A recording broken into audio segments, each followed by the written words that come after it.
Merci, Monsieur le Président. Ma question s'adresse au ministre de la Santé.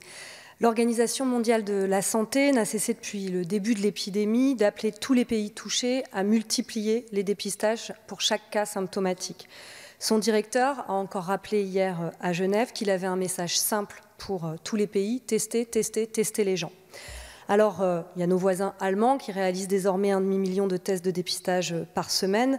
La France n'en réalisait encore la semaine dernière que 5 000 par jour. Vous avez semblé samedi dernier vouloir opérer un changement de stratégie en annonçant la commande massive de tests sérologiques dans l'espoir de pouvoir pratiquer quelques 100 000 tests par jour d'ici la fin du mois de juin. Nous notons cette inflexion stratégique, mais de nombreuses questions persistent.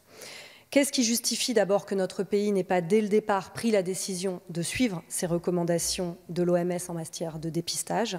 Cette question en appelle une autre sur la stratégie sanitaire de sortie du confinement de la population, puisque vous avez parlé de fin juin pour la question du dépistage massif. Nos concitoyens aspirent à une information claire sur la stratégie poursuivie, ses perspectives et les projections qui sont les vôtres. Aujourd'hui, les citoyens respectent dans leur grande majorité le confinement, et il faut le souligner, apporter notre solidarité. Ils ont d'autant plus besoin d'être éclairés sur la méthodologie. Attendez-vous d'avoir le nombre de tests de dépistage nécessaires pour entamer la stratégie, la sortie du confinement? Votre objectif est-il encore d'atteindre le seuil de l'immunité de groupe en vous assurant d'ici là de minimiser le nombre de victimes? La sortie sera-t-elle progressive et fonction de la disponibilité des masques pour le grand public? Va-t-on manquer de médicaments? Autant de questions sur lesquelles nous aimerions vous entendre, Monsieur le Ministre. Je vous remercie. Merci, chers collègues. La parole est à Monsieur Olivier Véran, ministre des Solidarités et de la Santé. Madame Faucillon, je vous remercie pour votre question. Elle pose question sur la stratégie, enfin votre question porte sur la stratégie globale que nous menons et comment est-ce qu'elle est amenée à évoluer, et elle pose un enjeu essentiel que vous avez cité, c'est celui de l'immunisation de la population. C'est-à-dire, à partir de quelle proportion de Français immunisés contre le virus, c'est-à-dire ou vaccinés quand le vaccin existe, ou déjà confrontés au virus de façon symptomatique ou non, à partir de quelle proportion de la population on peut considérer que le virus aura terminé de circuler. Comment faire en sorte que cette circulation soit le plus freinée possible, de manière à permettre à nos hôpitaux de soigner les malades? Et vous voyez aujourd'hui, avec le Grand Est et l'Île-de-France notamment, ô combien il était vital d'appeler au confinement généralisé pour éviter qu'il y ait un afflux de malades encore plus important dans les hôpitaux et qui aurait complètement emporté notre système de santé. Et vous posez la question de savoir comment s'en assurer. Comment s'assurer du niveau d'immunisation de la population? C'est tout l'enjeu de la sérologie.